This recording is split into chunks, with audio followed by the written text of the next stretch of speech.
They're going in a similar direction. It's like, we aren't going to let Ming have Nautilus. We're not letting Gala have Zeri, and we are just committing to that so far. They will get that Aphelios, though, for Hope. We'll see if they have to pick up a jungle. I feel like if you want to get that Lee Sin, now's a good opportunity. Kanavi, pretty stellar on that pick. For the most part, even though obviously he didn't have the greatest early game, but it was mostly because he had to sort of protect his bot lane. Again, you know, yes, JDG's early game didn't go exceptionally well, but they didn't hemorrhage gold. They didn't lose kills. They weren't getting absolutely smashed in terms of the team fights. They were making plays around the map where they needed to, and straight away, RNG going back to the Volibear, and then LeBlanc locked in here for the side of Xiaohu. This is something that we expected, and we talked about RNG earlier today, and we said that big impact picks that he likes to go for. LeBlanc, the Vex, and of course the Gala. The LeBlanc is definitely something he can cause havoc on. 100%, and his skills are exceptionally as well in the later stages. Can be such a menace on those flanks, looking for those opportunities. And the fact that Yagao is on this Ahri, we've seen this matchup a few times, right? There's often a lot of skill expression. Scout, for example, played the Ahri side of it and really found favor. But I feel like if Wei and Xiaohu look to apply pressure mid, very easy to find a kill pre-6. Now, seeing a lot of support bans come through. Rakan actually banned away by JDG on this side, interestingly enough, but we do see the Thresh taken off, something that pairs exceptionally well with that Aphelios. Yeah, wouldn't be surprised to see maybe the Leona ban here by JDG, and then possibly a Tam Kench from RNG, take away that safety in the bot side from Hope, who, again, like we said, despite going down so early in game 1, is big, but they actually don't go towards Leona, they go towards the Alistar instead, and I like this from JDG, a little bit of adaptation, is saying, look, we know that Ming is your big playmaker when you need it most, and he's going to be able to not have as big an impact without his big pick. And also, if you trade Leona and Alistar, you don't want to be playing the Leona into the Alistar because she can kind of handle him quite comfortably. So I feel like RNG, if you let the Leona go open now, it really puts JDG into a comfortable spot, maybe forced to ban it themselves. Or JDG could even look for a top lane on this fourth pick if there's something they're really comfortable with. They actually go for the Gragas ban away from 369, and that kind of leaves that Leona. As you know, you look at how many supports have been banned out, a lot of the answers you typically take into it aren't available. So we can see what RNG will look to do in terms of response. There obviously are things like the Tahm Kench, the Braum even, are options that RNG could go for. But when we talked about that engage potential for Ming, it's not really there. But the Jayce, I feel like this was kind of telegraphed from that Malphite ban earlier on, right? Having the Jayce Xayah, these big lethality champions, you don't want something that has super hard engage and stacks so much armor, and they're kind of stealing a bit from JDG's playbook, right? These longer range lethality-based mid-game spiking champs. Yep, absolutely. Big spike there with the two items, the Eclipse and of course the Muramana. RNG now going to see what they can go with the last one. I will say the set support is a bit of a Ming special and does okay in the bot side. Has definitely been, as you say, a bit more of a fringe pick after the likes of Alistar, Rakan, Thresh and Nautilus. So we'll see if that is what they want to try and go for this one, and it would give them a little bit of engage. So locked and loaded here for RNG. Yeah, and I think honestly RNG have a lot of poke tools to play with. Like LeBlanc can provide some poke off on the right angle. You have things like the set and the Volibear, which can definitely pin down targets who overstep.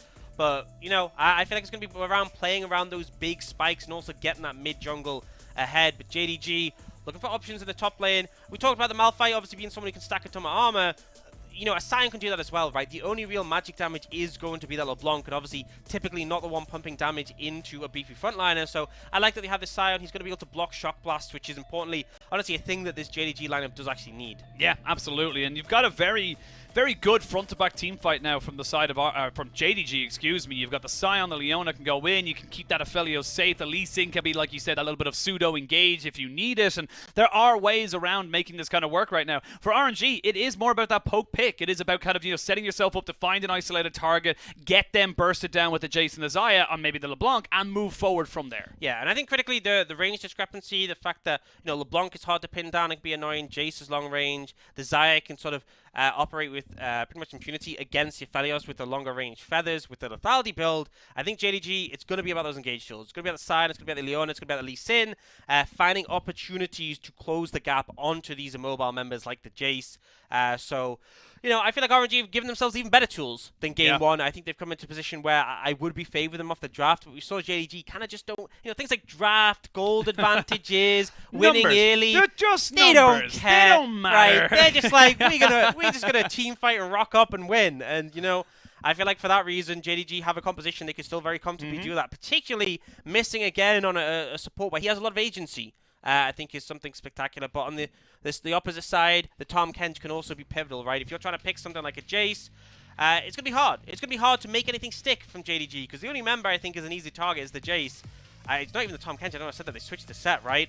So they don't have that necessary safety tool, but a lot of peel and disengage between this composition. We'll have to wait and see now if JDG are going to keep riding their momentum, and if RNG can honestly bounce back. It's going to be a little bit of an interesting one here as we jump straight onto the Rift.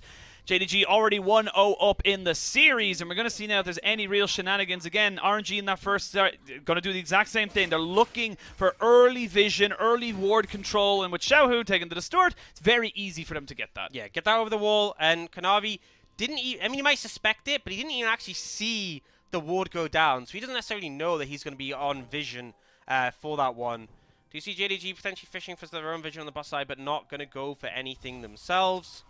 And ultimately, I feel like, once again, we see RNG very good at playing towards those neutrals, very good at picking up that first dragon, playing towards that first herald. That is something they can do exceptionally well. I expect more the same, and I'm looking over JDG, and I feel like Kanavi on this Lee Sin can be such a big propagator of that early aggression, finding those opportunities to punish. I think top lane is a great one to look towards, right? Because of the fact that you have this Jayce. 369 can potentially set up his decimating smash, and then it's an easy play. I love this from JDG. I love the idea of you using the Raptors, get a full stack there. And that was so fast. Yeah, that's what I was going to say, because you get the full decimating smash, hits all the Raptors, you're not tanking anything, and it just becomes a much better setup for the Lee Sin. So I like what they've gone for there. They will be spotted out, but it's just going to be a nice little setup here for Kanavi. It's so sad, because if they knew the ward was there, then we could have seen like 369 switch to sweeper. He could have swept out that area. And then if you go for a play like this where you're clearing so fast and the enemy team doesn't expect it, you can really pull off some hijinks. Yeah. So it's super vital that RNG see where Kanavi is and understand this dude's already done 2 camps and is moving down towards boss side. Might actually fish for something mid. Oh, I think did he get spotted out there by Xiaohu? Very difficult to tell, but is just kind of fishing around as the Lee Sin does. Level 2, level 3, extremely powerful spike for the Lee Sin in any lane, anywhere, and it's just going to be a lot of danger for RNG. I will say, though, nice moves here from Xiaohu to push Yagao underneath the tower. It is pretty much par for the course, though, at the... You do get a lot more priority here with the, LeBlanc, as we do see Kanavi now being spotted out. And this is good from RNG. They're keeping tabs on where he is. They're also seeing how much CS he is, so they have a rough estimate of what camps he's done. Yeah, they should know, right? They saw him go on the red at level 2 already. They should have a pretty clear idea of where he's been. But just keeping tabs on it, especially when RNG's bot lane pushes up, the fact that they go and get that vision, the fact that they're going to have Wei on side as well, means they're not going to be as vulnerable. And Xiaohu is again, just like moving up towards that side. He doesn't have a ward, but constantly just scouting out. And the critical thing, so we didn't see, JDG didn't see Xiaohu ward, right? And he just walked into the enemy jungle and came back with no ward. But the thing is, JDG see him move, and they're going to assume he just warded the Raptors. Yeah. Even though they actually have no idea if he did or not. And this is nice as well. They're kind of using this right now. And you see Kanavi saying, look, I'll go towards the bot side, not knowing that there's a big old bear waiting for him. They're going to go in and try and maybe get some damage down. The charm does land, but it's a lot of damage already been traded back. The Q does hit for Kanavi, but needs to be a little bit careful. Both mid laners down to about a third of their HP. 25 gold. And 25 gold goes over to JDG. Net positive for Kanavi. Yeah, I mean, I think it was kind of a difficult one for RNG to find. You see the concept of how this mid jungle can really punish the Ahri, right? You land the chain and the stun. Because the wave was so close to the tower, engage coming in bot. Yeah, they're going to go for it now as they can get a little bit of gravitum to stop this engage from happening. The flash and cleanse has to be used by Hope, as well as the cleanse from Gala, who has the flash in kind. Missing now, may have to use his own little summoners. They do not quite have enough damage while that's been happening. Top side, we didn't get to see it at all in game 1, but Bin not quite going down. Kanavi not quite able to get the kill, but this is what we expected from JDG. Yeah, I mean, I expected this for the series as a whole, right? Is Bin often full spray to early ganks, and Kanavi is someone who will lean towards 369 to find them. And unfortunately, they don't get the kill. They do get the flash, so it allows for potential follow-up. But Bin just escaping on a sliver of HP, and we are seeing a lot of action. No kills as of yet, but both teams doing their best to try and find these opportunities, try and find these windows. And a lot of summoners Bin in the bot lane, but Bin also missing out on that flash top. And something I always like to talk about in the early game is return ganks, right? Burning a summoner, it does make a difference to how a player plays, right? If you don't have a flash, you've got to play a bit more defensively. maybe not find as many aggressive windows, but I feel like ultimately the whole point of burning someone's summoner is so that you come back and kill them when they don't have it. So I want to see both Wei and Kanavi potentially fishing for those opportunities. Especially for top side and bot, where not really the greatest amount of escapes. That's what I'm talking about. Kanavi knows what's up. He knows he's going to be able to do some alcove gaming. This is as well of going. You see Bin going very aggressive, and this is not exactly what you want to be seeing here. They're just baiting him in, saying, "Look, we know that you think you're safe. You know that you think you can't get away." And there's just only so much Bin can do. First blood goes to JDG. That's just smart gameplay. Yeah, really smart, especially as the wave was going to end up pushing towards JDG. The critical thing, I feel like if the wave was stacked up more, Wei might have come top and helped him crash it. But ultimately, see Ming looking here. They're going to find Missing, has to flash, and that was important. Remember, he didn't burn it down on that last engage, and he has it here to keep himself safe. Yeah, so again, fishing for windows. I love this three-man trio of Ming, Wei, and Xiaohu who can really deliver when they work together as a unit and just providing all the threat. Now Yagao, he's trying to crash his wave, but it's very difficult when you have the enemy support and jungle hovering. So currently in this just uncomfortable position where RNG might fish for something. There's Kanavi is Kanavi here. now. Both supports and junglers here in the mid lane. It's a bit of a party of threes, but eventually they get the crash because Kanavi recognized I need to help out my mid laner. Yeah, and now they can actually move through the river, force Wei out, and potentially sweep out some vision. May look to prioritize the dragon, but I think the problem is you don't have bot prio, so Hope does need to pick up that wave first. But critically, they will secure that Scuttle Crab, which means RNG shouldn't be able to at least go for it themselves. Now top, Bin. Oh, Bin, he's going to be in a lot of trouble here. That was the unstoppable onslaught coming out there from 369, and he does trade his ultimate out, but important enough, Bin had to back away because there was an ignite for 369. Yeah, I mean, the power of Spellbook, and I think, I've brought this up so many times. You even joked about it to me. There was a series between the Xayah and Olive where the Xayah was playing. You just want to let Olive die. Like, just leave him alone, man. He's had a playoff spell, still bring it up, but he got bodied by the Xayah Sion. And I think the thing is, right, if you fall behind on the Jayce and the Sion's able to find these engages onto you, you can really struggle, right? He can all in, you can 100-0 you. And on top of that, Jayce is a champion who, if he's ahead of the curve, he's monstrously strong.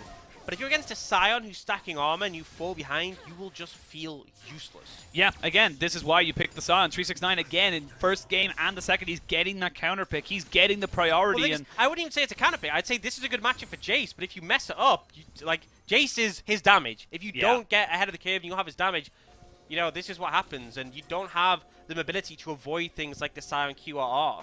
No, you do not, but maybe we see a little bit of a move here as Ming just sweep out and try and see if he can get Wei here. Null level 6 right now for the Volibear, and yeah, I just think it's very difficult for them to really do anything right now unless they really hard forced it. But again, not great engage options. And now Kanavi recognizing that maybe he has an opportunity in this top side as Bin's going to get this wave crashed into him. And this could just be, again, more priority in the top side. I mean, Kanavi has ult. This should be so easy for them. Yep, there it is. They're going to land the Q as well. He's going to get the decimating smash down. They get the ignite. And the kill goes over to Kanavi. It's as easy as that. Textbook, if you will. Yeah, and I love the fact that he kicks him in a 369. He just drops the ignite. Now, we look at the counterplay coming out.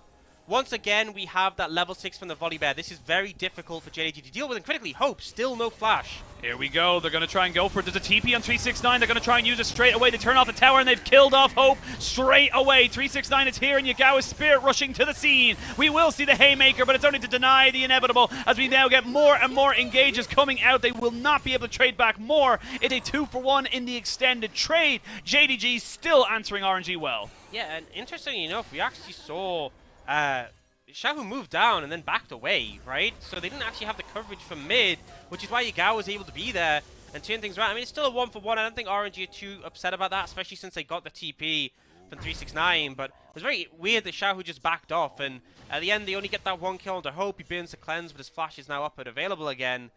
But yeah, a bit weird from RNG, but I don't think you're too upset about how that one turned out. You got yourselves the kill. You do lose the Rift Herald on the top side. Dragon still yet to be taken, and Hope has to lose his... He literally just got it back and it's gone again. I was going to say, off cooldown loses his flash. 369 helps him crash that wave, but I do need to see a little bit more from Xiaohu. Yes, he's winning the lane. He's up about 15 or so CS, but I want to see a little bit more proactivity, as we can see it there. Just in the bot side, Xiaohu actually got the wave crash. That's why he went back. He felt like he couldn't really give up that massive wave. And yes, you get a kill here from the side of RNG, but you do trade it back. Yeah, I guess they didn't have the mid priority go for that play. I think the minions created a wall for Ming there, and he couldn't actually walk forwards. He had to go the long way around. Yeah, I remember looking back and I was thinking that Xiaohu was moving, but I guess they just never had the prio, so he wasn't able to move over. So, you know, a little bit for... You have to go for the quick play and get the kill, and it does end up getting traded back because of the TP. But ultimately, you bin the TP, you trade 1 for 1. You put Hope behind, which RNG have very much enjoyed doing so far this game, so won't complain. Hasn't stopped Hope, but they enjoy it. Oh, we're going to see now maybe Yagao getting flashed on. Nope, not quite in range, so... Was an opportunity there while RNG knew that the Spirit Rush was most likely down, but it shall not lead into anything. And sadly for him, he's falling behind in ganks, he's falling behind in CS, he's not really having an impact on this Volibear, and this is a bit of an issue right now for RNG. They need to try and make something happen. Yeah, and the Herald's just been picked up by JDG, so something we often see RNG prioritize is that early Herald, especially when they have prio on bot lane. They've just let JDG take it. Now, 2 plates gone mid. 3. A lot of gold. Yeah, 3 plates gone mid. A lot of gold into the pockets of JDG. And it means that second Herald can easily take that mid tower. So, despite the fact that Xiaohu has a CS lead, he is going to be falling behind because 18 CS compared to an assist and those plates. Yagao's completely happy. Yeah, and this is going to be Dragon as well. They have the priority in the mid lane. They didn't really have the bot lane in position to try and contest. So JDG slowly but surely picking themselves up 1,000 gold lead, getting those neutral objectives. They're already starting to stack up those dragons. So this is a great early game from JDG. And honestly, RNG, they need to start thinking about how they're going to try and bring this one back. Where do you want to see them prioritize to maybe try and make something work for them? Well, I think playing around the neutrals, and particularly it's just spikes when we see the Xayah Jayce, right? They both have Eclipse Mana Immune. When those are built, I feel like that's where they can start to feel really oppressive. If they land some critical poke on the Yagao or Hope, and actually, you think about the nerfs that came in for the Aphelios, base armor was one of the things nerfed. So lethality, it's like super effective against them now. Really painful, especially because we sometimes see an Aphelios go Bloodthirst a second to mitigate poke. If you're able to get the Eclipse and the Mana Immune before he has that, which is probably likely the case, that's where RNG can really spike. But for now, leading those resources towards Gala. Again, Hope has been without Flash for pretty much this entire game and has to play so defensive. Yeah, the cleanse will only do so much. Wei will have to... Actually, no, he won't. He got the smite down. Nicely done there. But I will say, from RNG, they put a lot of resource in this bot side. It is giving them dividends. You've got a fully finished up Eclipse alongside nearly a full Mana Immune as well against a couple of half items right there for the side of JDG's bot lane. So I like what they're doing with it. And this is kind of why it's different from that game 1. Because game 1, it was the same power curve between the Varus and the Xayah in terms of what items they're building. You know, the fact that Gala is going to be building the Mana Immune, which is such a gold-efficient item that is quite cheap, and Hope, his second item, likely going to be more expensive, it just means that you're going to be ahead of the curve. Don't worry, it's okay. Don't be worrying about it. It's okay. Yeah. Don't worry. He did well in game 1. We saw it. Don't be scared for him. But yeah, I completely agree. I think you do have an opportunity as RNG where you have got a little bit of a better, as you say, spike to make something work for yourself. As we can see, 369 starting to put in the hurt, and this is... Gala maybe in a little bit of trouble, gets the plate and should be able to just walk away from this. You've kind of used a lot of your engage right there. There's the Moonlight Vigil coming in as well. You've got the Gravitum. Gala not quite. He's holding on to his cleanse and his ultimate like it was his life depended on it, and he just doesn't lose anything. I fully respect Missing, though, for warding the brush before walking forward. Yes. So it's kind of like, Gala's really inching here if he's alone. There must be something off. I must be missing something here. Where's the Volibear? I haven't seen him in a while. Either Gala's really trolling or something's amiss, and he does check, doesn't go too far forwards, but a lot of plates taken on the bot side already. Ooh, 369. He's getting pretty well hammered down right now. Will lose about 2/3 of his HP as we see an engage coming in. They're trying to catch out Kanavi, who flashes away. Oh, that was beautiful from Gala. Follows him all the way. Missing is stuck, and Xiaohu, that was so clever from Xiaohu. He goes back to the distortion and says, hello. That's 2 kills to RNG, and that's the explosiveness they needed. That was so nice from Ming and Gala, honestly. Just completely destroying Kanavi. He didn't get a chance to use the kick there. But JDG try and punish, right? The bot lane has been bleeding out a bit again. We see Gala 4 plates taken in this situation. And just, this is force from Ming to hit everything. So actually ults him back and then gets the W off, gets the true damage down, and then this flash ult to help the ignite finish off. And then here, I mean, to be honest, Missing, you know Xiaohu is like there. As much as he might not have seen him go back to distortion, you saw him on the control ward. Just save the flash, man. There's no way you're getting out. This is a good move now for RNG. They're now up 1,000 gold. Oh no, they're up in gold. They're up in gold. It's a bit of a precarious situation, but the important thing is, and this is the difference between game 1 and to game 2. Game 1, they had very little engage. Now you have a set. Now you have someone who can actually put themselves into a position to actually make something work. I feel like they don't even need to engage as well. I feel like Game 1, it was more for reliance. They need to find those opportunities. Hope. He's in a lot of trouble. They're going to turn off the tower and try and just jump in on top of him. He's already used his cleanse. He's got his flash, his Gale Force. Can he get himself away? He cannot. Xiaohu picks up a kill. The mid-jungle combination that RNG loves so much. It's just kind of like, we talked a lot about getting Gala ahead. I feel like we might have misidentified it. It's not just getting Gala ahead. It's about bullying the enemy AD carry into submission. It's not about getting Gala ahead. It's about bullying bot lane. And if Gala gets ahead, that's fine. That's great. We'll take it. But yeah, because I think one of the stats we looked at was goal difference. It's like, oh, so Gala gets a ton of gold. No. Hope gets none. Yeah, he's not above the average gold god. He's above the average in terms of his opponents. So nicely done here by the side of RNG. They get a kill. They get the tower. They will lose the second Herald, which will be probably dropped mid like we talked about earlier, but it is still good from RNG. JDG faltering just a little bit. They need to try and pick up the pace again. And what's interesting... Oh, no. He will flash, but oh my god, if he didn't, he was dead. It's literally... Okay, this is the third time he's used flash in 15 minutes. Right? It's like... You're not... Oh my god. The maths checks out. It's like it comes back up, and he uses it. And it's just like, I feel so bad for Hope. And in his fairness, he got MVP last game after a rough start, but it really feels like RNG are heavily punishing him and finding those opportunities. And now you have Xiaohu strong on this LeBlanc. You're closing in on those spikes we're talking about. Those tiers are stacking up nicely and will be at the point where they're completed when you get those mana immunes for Bin and Gala. That mid game is where I really see RNG able to blow the game open, right? But that is also where they fumbled in Game 1. Exactly the point as well. Mid-game was a massive problem for RNG, and you're in a composition that cannot falter at that. If this goes late, the Sion, the Aphelios, they will just become too big to deal with. Yeah, and they're looking for more opportunities. Hope. Oh, Hope. He's going to have to try and use his Gale Force to get himself away. Missing, does not have flash. He's going to use the Solar Flare and the Moonlight Vigil used, so a bit of a Sun and Moon combination as we now get a full 5v4 coming out now. It's going to be JDG really making this one work, and RNG, we just talked about the mid-game. It goes completely wrong for them. They will gain the top lane tier 2, but that was just rough. Yeah, so I just wanted to illustrate what RNG shouldn't do, and they helped me out by just showing it on screen. Don't do that. Trying to force an engage, they end up not being able to connect with Hope, and they just can't kill Missing quick enough. Now, Bin is doing so much in the chase. He's got that tier 2, a lot of extra gold, so they're still ahead. But one thing to say is talking about how, I have concerns for them to go later. A big thing is the dragon stacking from JDG. This is a team, one of the best dragon stacking teams in the league, highest for first dragon, and they will do that because then when it comes to those team fighting modes later on, they have the advantage. They can feel more comfortable going into them, and now with 2 in pocket and another coming up in about 4 minutes, the pressure is going to be on RNG. No, 369's used a lot of his mana, used a lot of his abilities as well, so now he's just going to kind of be run down here. He doesn't have his ultimate because he used it to get away. He's actually used an exhaust that he picked up from his Summoner Spellbook. Big old Volibear, and finally Bin has arrived in this series. As I say that though, we got the 2 big tanky boys. JDG have wasted enough of their time to try and make this one a little bit harder, and they're going to turn it all the way around. They thought they had the kill. They thought they were able to kill the Sion, but it ends up being so bad. Good guy Minion tanks up the charm as Yagao still pushing forward will land the Everfrost. 2 kills traded back. JDG not to be outdone. And it just feels like RNG keep leaning into the tankiest members possible.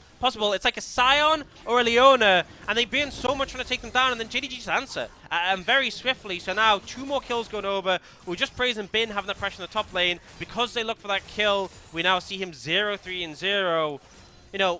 Gold is marginally ahead for RNG, and we are approaching the spikes, right? Both mana immunes finished for RNG, and we're about 30 stacks away. So for this next dragon, that is going to be the point where RNG are really spiking. But again, they've just thrown away their gold advantage. JDG had the 2 dragons in pocket, and we've seen how comfortable they are playing around these engage tools as they have. And here, there's some of the Spellbook coming in clutch. Not only the exhaust to reduce the damage on Bin, but also the heal to gain time. And the problem is, they just don't really have the damage to finish him off quickly enough, and JDG are very swift in responding. Yeah, it's just little things like that. Little small moments that lead into much larger disadvantages. That's 600 gold. going straight over to JDG. And funny enough, going over to Even more with the Kanavi. assist goals as Yeah, well. exactly. The assist was probably closer to 1,000, to be perfectly honest, and if not more. And now we're going to have to look at the picture-in-picture, though. There's a little bit of a fight going on. We need to go back to live. Screw the replay. Thank you very much. As we're going to go straight back in, and we're going to see a full 5v5. Ming is dead. And now we're going to see them getting taken down even more. JDG in this mid-game are decimating, destroying, disintegrating RNG. RNG are falling apart at our seams. And I just don't know what they were doing. Because, like the big thing for me is you have a Jayce, you have a LeBlanc, you have a Xayah, right? In particular, the Jayce land the poke from a distance. The LeBlanc is such a threat because you can dash in, chunk someone out, dash away. But it keeps being RNG looking for engages, and now JDG on the Baron bin. He also tries and shock blast over the wall for a steal. You know, ends up whiffing completely. I think this is just gone. I think it might just be gone. They might try and get some kills off the back end of it, but they're so tanky on the side of JDG. They're not really taking any damage whatsoever. Missing goes forward. They get the Baron. They will kill off the support, as we can see them now maybe going in. Xiaohu tried to do something, but he's just not able to continue the damage. It's all falling apart. JDG now 2,000 gold ahead with the Baron in pocket, a minute till Dragon. I mean, they're just absolutely crushing right now. And again, RNG going to go lead in the early game, and then it all falls apart when it comes to the mid game. This is where it really starts to feel rough, because you lose one game in a series to something like that, and you're like, cool, whatever happens. Game 2, though, RNG losing this one. We're staring down a 0-2 position, being forced to reverse sweep to come back in, and we are now 30 seconds on that next Dragon. With Baron in pocket for JDG, they can get back on the map. You even see this send Yagao top playing because he has that TP, so you can apply some pressure there. I expect the rest of the team to pick up this Dragon and then play around these waves and start to pick up those tier 2s. And particularly the tier 2s in the side lane with so much gold when you're able to pick them up. So right now, 2,000 up, could easily see that explode to 4,000, 5,000 on the back of this Baron. And for JDG, you're very happy to take a 1-3-1. You put the Ahri in a side lane, the Sion, no one's going to be able to kill him as we look at the replay here, as we get the full fledge of it. They just think they've caught missing, and they just overextend for a support. Again, the tanky members, they just commit so much to. It's a Leona, dude. It's not that deep. Ming. Oh man, it just feels like it's happened 3 times in a row. 3 times in a row, they just commit under these tanky members. And I think you have to credit JDG. JDG being really sharp and making sure whatever anyone's aggressed on, they're in position to respond. But right now, we see Yagao just going toe-to-toe with Xiaohu in the side lane, but the rest of the team pushing in with these Baron-empowered minions. That's going to be a free tower take. No real way for them to defend on this one. And I will say in that last replay, Ming, you can see him trying to get behind missing. He wants to showstopper him away from the enemy jungle. He just doesn't respect the fact that he's just so tanky and he just can't make it up for him. So he's thick. He is thick with 3 Cs. That is what he is right now. And honestly, I'm looking at the build as well. Looks like Ming's going towards either I think it's a Frostfire Gauntlet right now. So not really the typical support item, which means he's actually behind the Chem Tank. Oh, sorry, excuse me. You're absolutely right. But still, not exactly the cheapest of support items we tend to see right now. And it's just going to take a little bit longer for them to try and get back up to these power spikes, and they're already losing it. Again, you can't falter in the mid-game with this composition, and yet here they are faltering. Yeah, and one of the problems is now Hope has a Bloodthirster, so if a Shock Blast lands on him, he can sustain up really easily. He also has that shield, right? 369's actually picked up a Warmogs. So there, I mean, you see a Shock Blast land. Exactly what you said. You know, the tanky members don't take too much damage. Hope, although he's chunked now, will be able to heal up quite easily. We have the Warmogs on the Sion, so any poke on him really isn't going to stick, and he can just tank Shock Blast.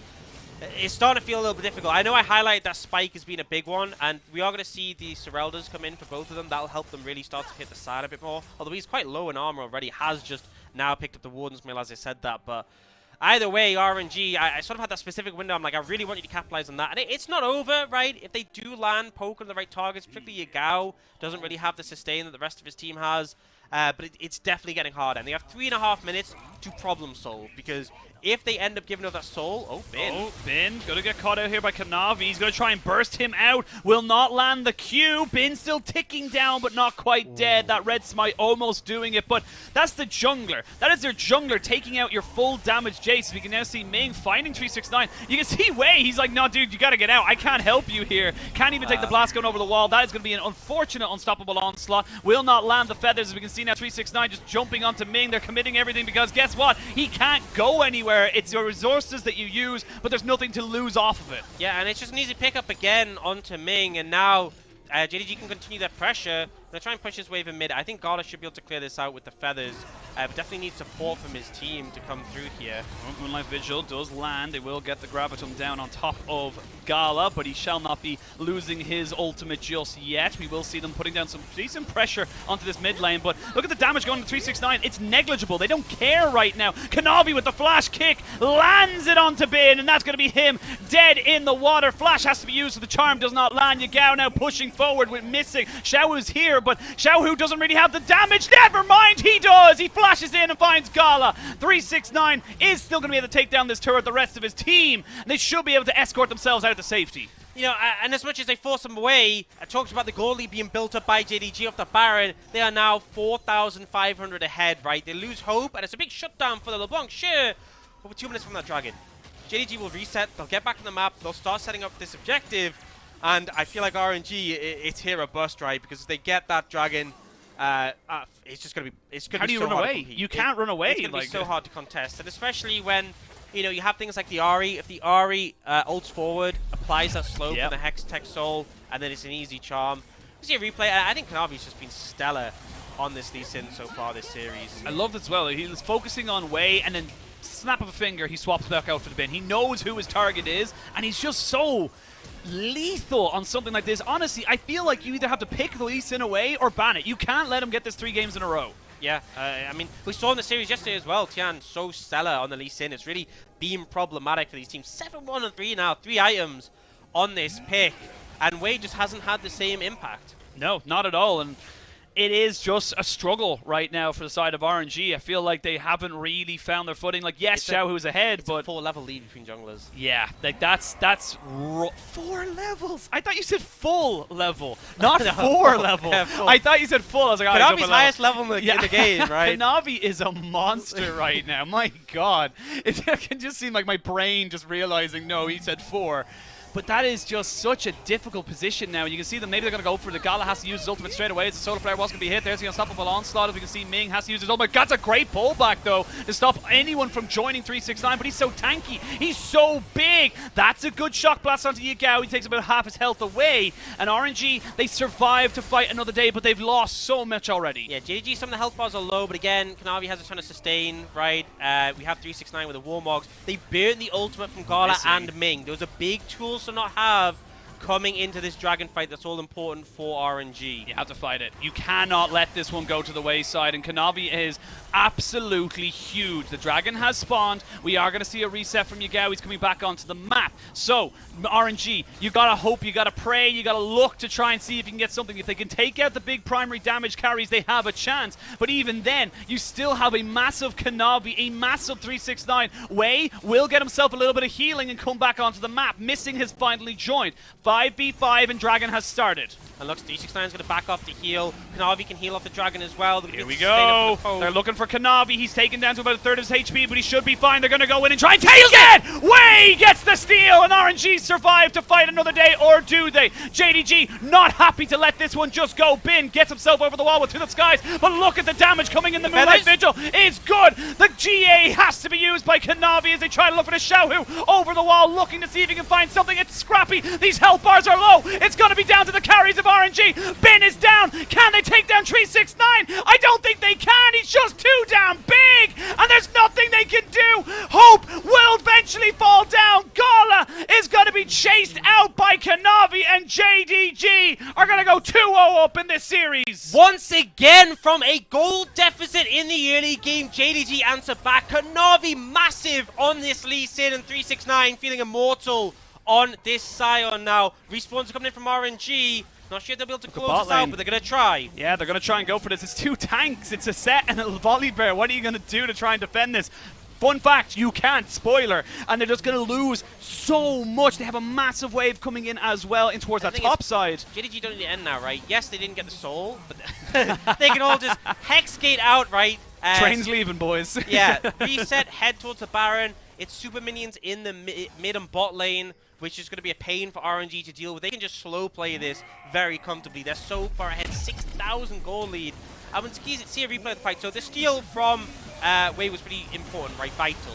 But here, RNG, their concern is if they lose any more members, Baron is just forfeit, right? And RNG just getting caught out by JDG for trying to turn things around. They get the J from Kanavi, but think how much damage we see the Sion tank here, right? They're constantly trying to move forwards. You see moments like Bin and Xiaohu trying to dive for the backline, but 369 is just standing there playing bodyguard. Yeah, we're going to see the picture-in-picture. A lot of posturing around that Baron, and as soon as you mentioned it, they are going towards a slow and steady wins the race. Gala will eventually fall down in this replay. RNG trying to defend as best they possibly can, and JDG can tank this up. You have a Warmog Sion. If he wants to be on that dragon, he can. I will say there's a great ward right there for RNG on the Baron pit. They know they're separated. They know they can go for something here, and they know that JDG maybe thought they had full control. They do not. Showstopper not quite able to get the face breaker. That could have been the moment. Now we get the unstoppable onslaught coming in. The Gala is dead. Missing will be taken out on the backside by Bin, but can they make anything else happen? Yagao is just pushing forward with the Spirit Rush, knowing how big he is, knowing how powerful he can be. JDG will get 3, they'll only lose 1. Yeah, and they don't even need to look towards the Baron, they can just try and push for the end here. We'll see what they have to do in this situation. Xiaohu is still alive, but clearing the wave is going to be difficult against 4 members. 269 can just tank, he doesn't care. Bane went mid to clear the wave there. The super minions pushing in bot though, and this is the problem, right? Third inhibitor going down. JDG can just look to walk this one in. Top side kings are JDG as 369, Kanavi and Yagao are just unstoppable right now. They are looking to try and make themselves a 2-0 start. Yagao gets out by the skin of his teeth, and Kanavi says to the side of RNG, Xiaohu is Emperor no more. They are pushing in. They are looking for it. They are going as hard as they possibly can. RNG still surviving though. RNG need to get these health bars down, but the zombie Sion is good. They're trying to get onto Kanavi. It's going to be on Gala. He's pushing in. They're going to keep it alive. They can't take it yet. They will not be able to end. They should be able to clear out these minions, and RNG survive. It's so close, so the respawning minions will help block the supers, and oh my lord, RNG unwilling to let the second game go down. It was so close. 369 hammering away the Nexus. They will just keep it alive. Baron? And actually Missing. Look Look at Missing. Missing. Look at Missing. Look at Missing. He's going to try and go for it. 369. All he needs to do is just drop a ward. Yeah, I mean, they have not minions. even minions. They can just go for it. The ward go there. Missing. Go Missing. Go. He's going to go for it. They got so many wards. He's not going to go for it just yet. But look at the pressure being put down right now. Look at the pings on the mini-map. RNG know they have to do Baron, because if Baron's... Ming, you can't do it when you take damage. They know if Baron goes to stuff. But look, TP coming in. They're going to collapse on them. They're going to collapse on them. They're going to say, hey, boys, how's it going? No. There's nowhere for you to go, nowhere for you to hide. And RNG, they threw the Hail Mary, but they had absolutely no receivers in the end zone, and they just look like fools. Thanks for the leash, JDG. They should be able to end the game after this. I mean, RNG held on, but, you know, there was still only just a pinky finger keeping them going. And that will finally fall down. JDG pick up the Baron. They're going to push in 3 waves of super minions plus the Baron. When you're 2 members down, basically impossible. JDG going to be able to secure that 2-0. And RNG crumbling. If Bin and Xiaohu can survive this. Nah, done. It's gone. I know, but if they can, never mind. Okay, it's game over. Xiaohu's dead. Right. That's going to be it for the side of JDG going into game 2. that is a 2-0 start. And we're looking at a RNG got a reverse sweep. Yeah. They got to do it. Otherwise, this is going to be a 3-0 to JDG.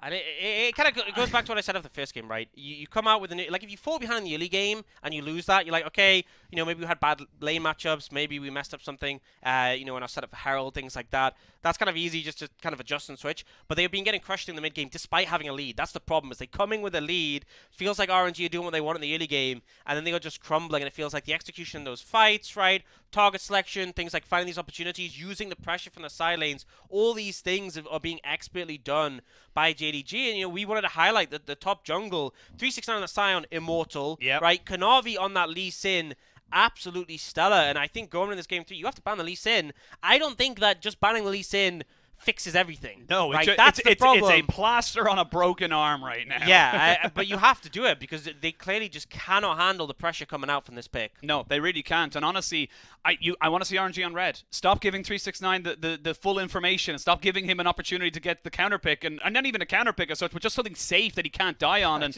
it just I don't know what I want to see.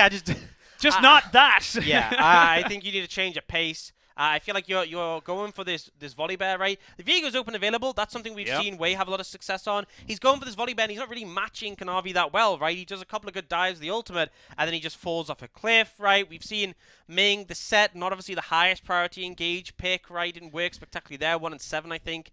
1, 7, and 6 in the end. Perhaps getting him on something higher prio, right? They left the Leona to go over to missing. I don't know. There's a lot of questions. That's the problem. Is like. Yeah. They lose another game, they're going down to our losers bracket, and they will follow the fate of V5 that we saw yesterday, which would be crazy, because then we know one of them is getting knocked out. Yeah, either V5 or RNG would be knocked out should RNG fall today, but I mean, like, we talk about the JDG bans, even Game 1 and Game 2. They banned away the Zeri. They know they don't want to deal with that. They banned away the Camille. But then they also just, like, hard ban into support. They just put in so much priority. We've seen the Tomkins, the Nautilus, and the Leona all banned away or picked away in this series. And honestly, right now, it just feels like they recognize, like, look, Ming is your guy. Ming is the guy that helps, get Xiaohu to do Xiaohu things, covers bin, and does everything that you do as a team. If we just keep him from doing anything, it doesn't matter if you get an advantage on bot side. You're still going to lose. I think what's hilarious is how much pressure they put onto Hope.